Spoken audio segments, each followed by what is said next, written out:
अस्सलाम वालेकुम नाज़रीन इकराम, मैं हूं आपका होस्ट अयाज अहमद। नाज़रीन इकराम, सुहेल खान अफरीदी ने वज़ीर आला का हलफ उठाने के बाद केपी असम्बली के अंदर जो पहली तकरीर की है, उस पहली तकरीर में उन्होंने बहुत से लोगों की गलत फहमियों को दूर कर दिया है। अगर किसी को यह लगता था कि सुहेल खान अफरीदी भी अली अमीन गंडापुर की तरह काम करेंगे, इमरान खान की बात को नहीं माना जाएगा, बहुत से मामलात के ऊपर कंप्रोमाइज किया जाएगा, तो आज सुहेल खान अफरीदी ने खुलकर यह वाज़ेह पैगाम दिया है कि जो होगा, जहां पर होगा, जैसे होगा, एन इमरान खान के हुक्म के मुताबिक होगा। सुहेल खान अफरीदी ने केपी असेंबली के अंदर तकरीर करने से पहले एक अहम तरीन मीटिंग भी की। उस मीटिंग के अंदर बड़े फैसले किए गए, वो सारे के सारे आपके सामने रखने के लिए जा रहा हूं। और दूसरी तरफ खैबर पख्तूनख्वा के जो पाकिस्तान तहरीक इंसाफ के सदर हैं जुनैद अकबर खान, उन्होंने वाज़ेह तौर पर ऐलान कर दिया है कि अगर सुहेल अफरीदी की इमरान खान के साथ अडयाला जेल में मुलाकात ना करवाई गई तो आइंदा भी जो इजलास होंगे उन इजलासों के अंदर सुहेल खान अफरीदी शिरकत नहीं करेंगे।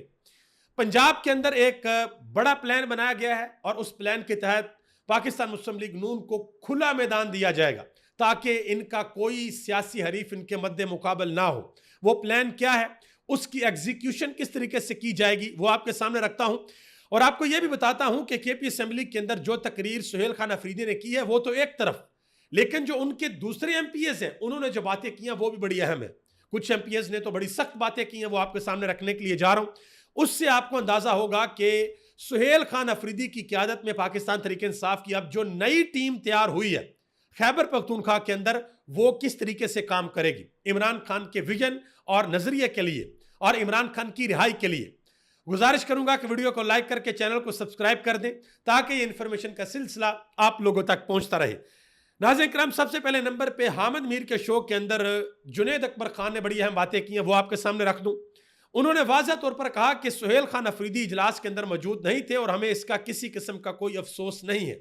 उन्होंने कहा कि अगर सुहेल खान अफरीदी की इमरान खान के साथ मुलाकात ना हुई अडयाला जेल के अंदर तो आइंदा भी जो इजलास होंगे उन इजलासों के अंदर सुहेल खान अफरीदी शिरकत नहीं करेंगे।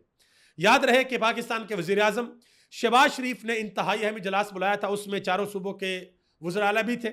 सुहेल खान अफरीदी को भी इन्विटेशन गया था लेकिन वो खुद नहीं गए, उन्होंने दूसरे लोगों को भेज दिया।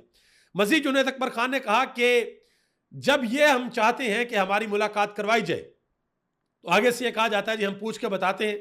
उन्होंने कहा कि ऐसे कमजोर वजीर आजम के इजलास में जाने का क्या फायदा है। मजीद उन्होंने एक और बात क्लियर की, उनसे सवाल किया हामिद मीर ने कि सुहेल खान अफरीदी की इमरान खान के साथ मुलाकात क्यों जरूरी है, आखिर क्या वजह है कि वो इमरान खान के साथ अडयाला जेल के अंदर जाकर मुलाकात करना चाहते हैं। तो इसके ऊपर जुनैद अकबर ने कहा कि मुलाकात इतनी नहीं बल्कि बहुत जरूरी है। उन्होंने कहा कि खैबर पख्तूनख्वा की आवाम ने वोट सुहेल अफरीदी को नहीं बल्कि इमरान खान को दिया था। अब सुहेल अफरीदी ने अपनी टीम बनानी है, आगे कैसे बढ़ना है, पॉलिसी क्या होगी, यह सब इमरान खान से रहनुमाई लिए बगैर आगे नहीं बढ़ा जा सकता। इसलिए यह बहुत जरूरी है कि सुहेल खान अफरीदी की इमरान खान के साथ मुलाकात करवाई जाए। मजीद उन्होंने कहा कि 22 बड़े ऑपरेशन हुए केपीके के अंदर। उन्होंने कहा कि इसके अलावा बड़ी तादाद में ऑपरेशन हुए लेकिन दहशतगर्दी कम होने की बजाय बढ़ गई। उन्होंने कहा कि हमारा मौकफ वाज़ेह है कि इंटेलिजेंस एजेंसियां पुलिस के साथ मालूमात शेयर करें और पुलिस की मदद के साथ आगे बढ़े, मुकामी लोगों को एतमाद के अंदर लिया जाए। यह जुनैद अकबर खान ने बात की है। मजीद उन्होंने कहा कि हमें वोट इमरान खान की रिहाई के लिए मिला है, हम अमन के लिए अदारों और वफाकी हुकूमत के साथ तावन करने के लिए तैयार हैं, लेकिन हमारी शर्त यह है कि हमें सुना जाए। और हामिद मीर ने फिर वो सवाल भी कर लिया झंडे वाला और कायद आज़म की तस्वीर वाला कि सुहेल खान अफरीदी हलफ उठाने के बाद जब पहुंचे अपने दफ्तर के अंदर तो वहां पर कायद आज़म की तस्वीर क्यों मौजूद नहीं थी, पाकिस्तान का झंडा क्यों मौजूद नहीं था। तो जुनैद अकबर खान ने उसका जवाब दिया कि जिस एंगल से तस्वीर लाई गई थी उस एंगल से इमरान खान की तस्वीर नजर आ रही थी, कायद आज़म की तस्वीर मौजूद थी लेकिन नजर नहीं आ रही और बाद में वो तस्वीर आ भी गई थी।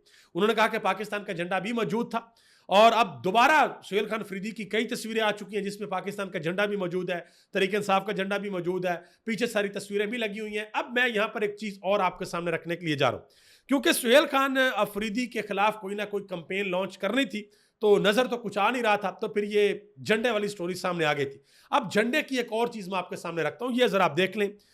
जनाब मोहतरम मोहसिन नकवी साहब पाकिस्तान के वजीर दाखिला और दूसरी तरफ जनाब बिलावल भुट्टो जरदारी साहब, ये मीटिंग हो रही है जी। आज ये तस्वीर बहुत ज्यादा वायरल है सोशल मीडिया के ऊपर। यहां पर आपको पाकिस्तान का झंडा नजर आ रहा है या कोई और सरकारी झंडा नजर आ रहा है? इवन के सिंध हुकूमत का सरकारी झंडा भी आपको नजर नहीं आ रहा। आपको बिलावल भुट्टो जरदारी की तस्वीर नजर आ रही है, पीपल्स पार्टी का झंडा नजर आ रहा है और बेनजीर भुट्टो की तस्वीर नजर आ रही है, और कुछ भी यहां पर नजर नहीं आ रहा। लेकिन इसके ऊपर लोग सवाल नहीं करेंगे। क्यों? क्योंकि सुहेल खान अफरीदी को बाकायदा तौर पर किसी एक चीज को पकड़ के टारगेट करना था। बहरहाल उसका उन्होंने जवाब दे दिया। मोहसिन नकवी साहब ने और मुलाकातें भी की हैं। आपको पता है कि मौलाना फजल रहमान ने बाकायदा तौर पर धमकी दी थी कि अब मैदान लगेगा, मैदान में फैसले होंगे। तो मोहसिन नकवी साहब चले गए हैं जी। मौलाना फजल रहमान के साथ भी मुलाकात हुई है, फैसल करीम कुंडी के साथ भी मुलाकात हुई है, और उम्मीद है कि अब ये सारे के सारे मामला जो हैं वो हल हो जाएंगे। जुनेद अकबर खान ने एक अहम तरीन ट्वीट किया है, वो जरा आपके सामने रखता हूं। उसके बाद फिर आते हैं जरा आज केपी असेंबली के अंदर जो हुआ वो आपके सामने रखता हूं। जुनेद अकबर खान ने ट्वीट किया है सहाफी अमीर अब्बास के हवाले से। उन्होंने कहा कि एक एक करके सच की तमाम आवाजें बंद करने का सिलसिला जारी है। अमीर अब्बास साहब को लंबा अरसा ऑफ एयर रखने के बाद नौकरी से ही निकाल दिया गया है, क्योंकि वो जालिम का साथ देने की बजाय मजलूमों की आवाज बन चुका था। अमीर अब्बास साहब साबित कदम रहे, सच के साथ खड़ा रहना ही असल जुर्रत है। मैं आपकी गैरत, बहादुरी और इस्तकामत को सलाम पेश करता हूं। यह जुनेद अकबर खान ने उनके लिए ट्वीट किया। अब जरा आगे आ जाए जी। केपी असेंबली के अंदर जो हुआ वो आपके सामने रखने के लिए जा रहा हूं। उससे कबल पारस जहां जेब ने एक अहम तरीन बात की है, वो आपके सामने रखता हूं, फिर आगे चलते हैं क्योंकि यह बात रेलिवेंट है। उन्होंने कहा कि एक लोहे का चना, पारस जहां जेब कहती हैं कि एक लोहे का चना जेल में कैद है जो किसी से चबाया नहीं जा रहा। उन्होंने कहा कि वैसे मैंने इतना ताकतवर लीडर पहली मर्तबा देखा है जो जेल से बैठकर पूरे निजाम को हिला देता है, जो सारी उम्र जेल में रहने को तैयार है लेकिन किसी भी सूरत झुकने को तैयार नहीं है, अपने असूलों के ऊपर कंप्रोमाइज करने को तैयार नहीं है। वो इस चीज के लिए तैयार नहीं है कि मैं किसी किस्म की कोई डील कर लूं। वो इस चीज के लिए तैयार नहीं है कि वो अपने लिए किसी किस्म की कोई आसानी लेकर जेल से बाहर आ जाए और उसकी कौम उससे ये सवाल पूछे कि आप भी नवाज शरीफ ही निकले, आप भी जरदारी निकले, आपने भी डील कर ली। हमें तो आपसे उम्मीद थी कि आप डट जाएंगे और आपको डटना चाहिए था। यही वजह है कि इमरान खान किसी भी सूरत अपनी कौम को मायूस नहीं करना चाहते। वो फर्क डालना चाहते हैं। वो कौम को बताना चाहते हैं कि एक बंदा, एक सियासी लीडर इस कौम के अंदर मौजूद है जो ना आसिफ अली जरदारी है ना नवाज शरीफ है, बल्कि वो इमरान खान है। इसलिए इमरान खान आज तक अंदर। मीना खान अफरीदी ने वाज़ह तौर पर जवाब दिया जो सुहेल खान अफरीदी के खिलाफ कंपेन चलाएगी। उन्होंने कहा जी कुछ भी नहीं मिला सुहेल खान अफरीदी के खिलाफ, और फिर बाद में यह कहा गया जी शायद उसके स्कूल और कॉलेज के जमाने की कोई गर्लफ्रेंड है, उसको ढूंढा जाए, उसको ढूंढकर उसकी करैक्टर असैसिनेशन की जाए। ठीक है जी, ये मामला चल रहे हैं। अब जरा आगे आ जाए जी।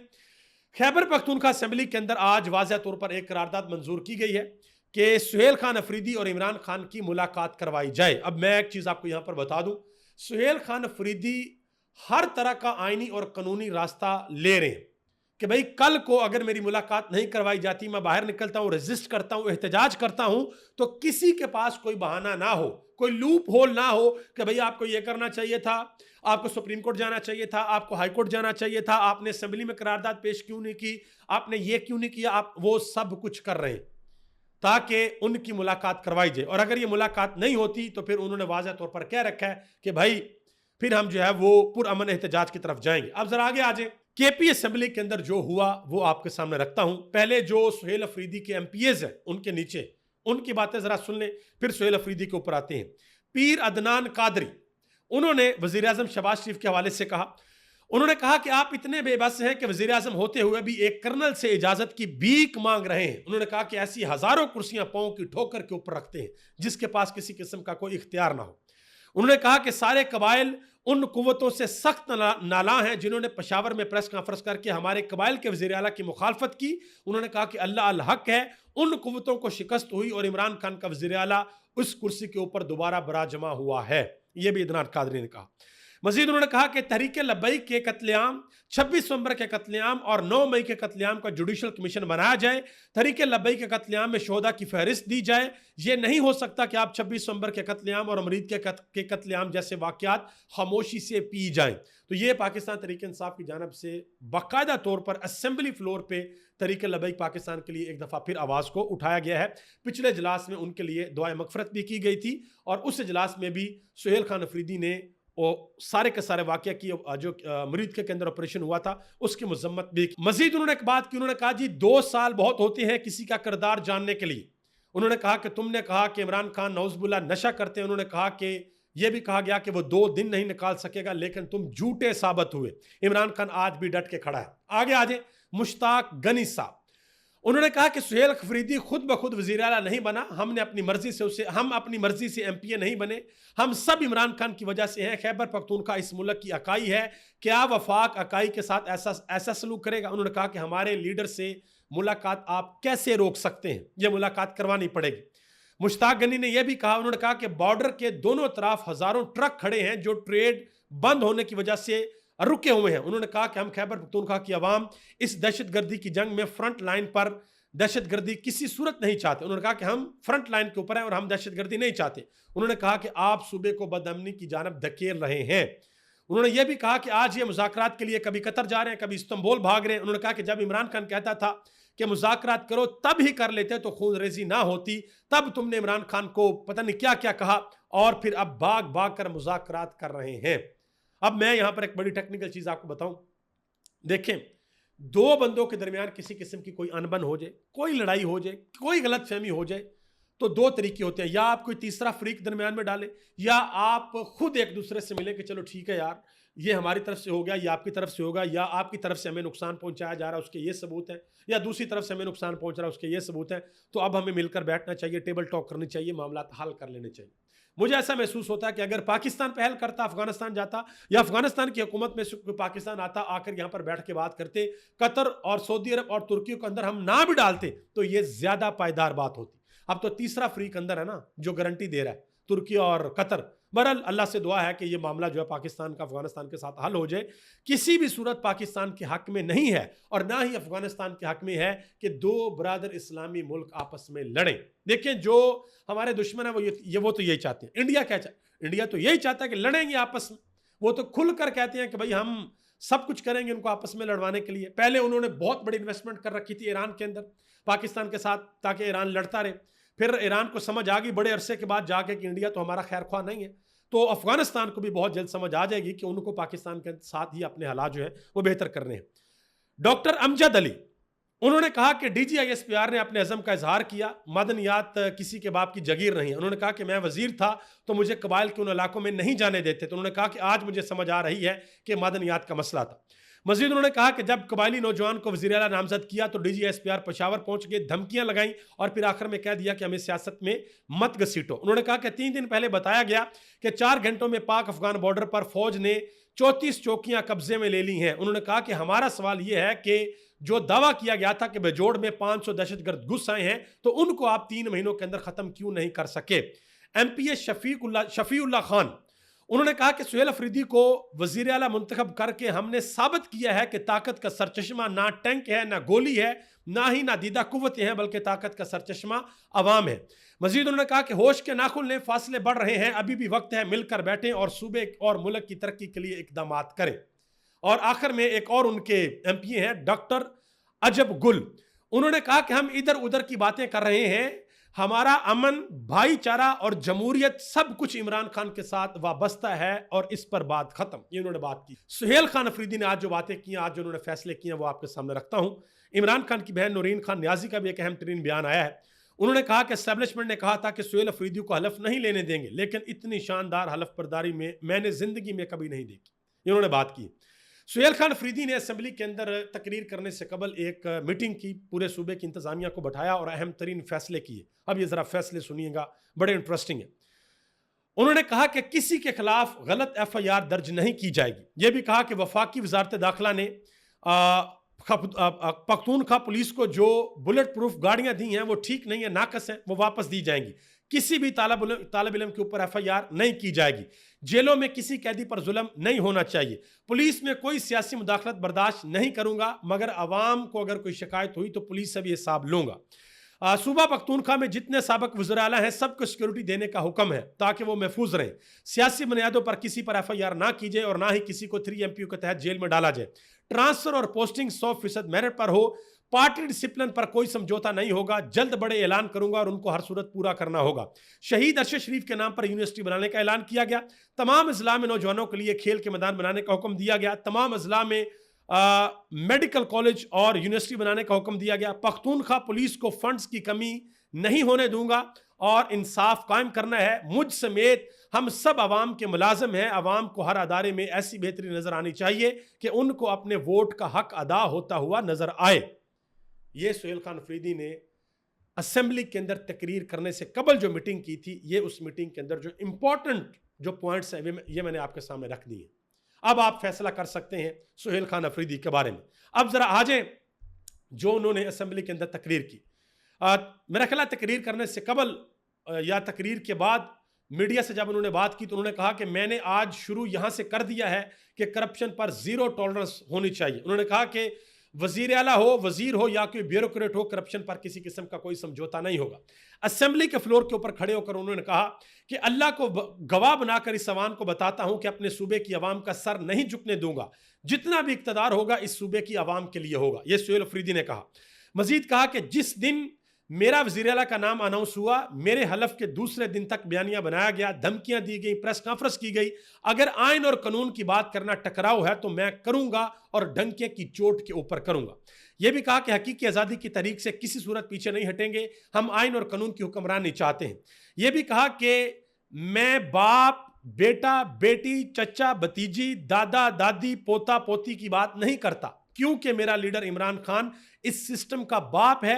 वो जेल से बैठकर इस सिस्टम को उंगलियों पर नचा रहा है, जो कि मेरे लिए फख्र की बात है। यह कहा है सुहेल खान अफरीदी ने। यह भी कहा कि हम बचपन से एक मुहावरा सुनते आ रहे हैं कि गीदड़ की 100 साल जिंदगी से शेर की एक दिन की जिंदगी बेहतर है। उन्होंने कहा कि मैं आज कहता हूं कि गीदड़ के 100 साल इक्तदार से शेर का एक दिन का इक्तदार बेहतर है। उन्होंने यह भी कहा सुहेल खान अफरीदी ने, उन्होंने कहा कि ऑपोजिशन लीडर को बताना चाहता हूं कि आपकी पंजाब हुकूमत ने सूबा खैबर पख्तूनख्वा की गंदम रोक ली है। हमने पख्तूनख्वा के हक की गंदम का मुकदमा भरपूर लड़ा है। हम पूरा उम्मीद है कि खैबर पख्तूनख्वा को उसके हिस्से की गंदम मिलती रहेगी। उन्होंने कहा कि यह कहा गया कि मैं वज़ीर आज़म की क़यादत में जो इजलास था वहां पर नहीं गया क्योंकि वो लॉ एंड ऑर्डर पर था। उन्होंने कहा कि यह बिल्कुल गलत बात है। मुझे जो एजेंडा भेजा गया था उसमें अफगान महाजरीन और फूड सिक्योरिटी पर मुश्तमिल 2 नकाती एजेंडा था। उन्होंने कहा कि सूबे की लॉ एंड ऑर्डर का बिल्कुल भी वहां पर जिक्र नहीं था। लेकिन आज जुनेद अकबर खान ने कह दिया कि अगर मुलाकात नहीं हुई तो सुहेल खान अफरीदी दोबारा भी इजलास के अंदर नहीं जाएगी।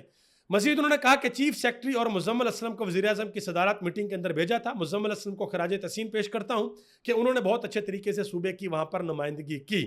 ये सारी की सारी बातें सुहेल खान अफरीदी ने की हैं। आगे आज असद तूर ने एक बड़ी अहम बात की है। उन्होंने कहा कि चीफ जस्टिस जिसे यह कौम 28 लाख माहाना तनख्वाह और करोड़ों रुपए की सहूलियात देती है, वो इमरान खान की फाइलें देखने की जहमत तक नहीं करते। उन्होंने कहा कि तीसरी बार केस उनके सामने आया है मगर अब भी फाइलें बंद पड़ी हुई हैं। यह बात हो रही है जी, देख ले आप, अंदाजा लगा लें। आगे आ जाए जी।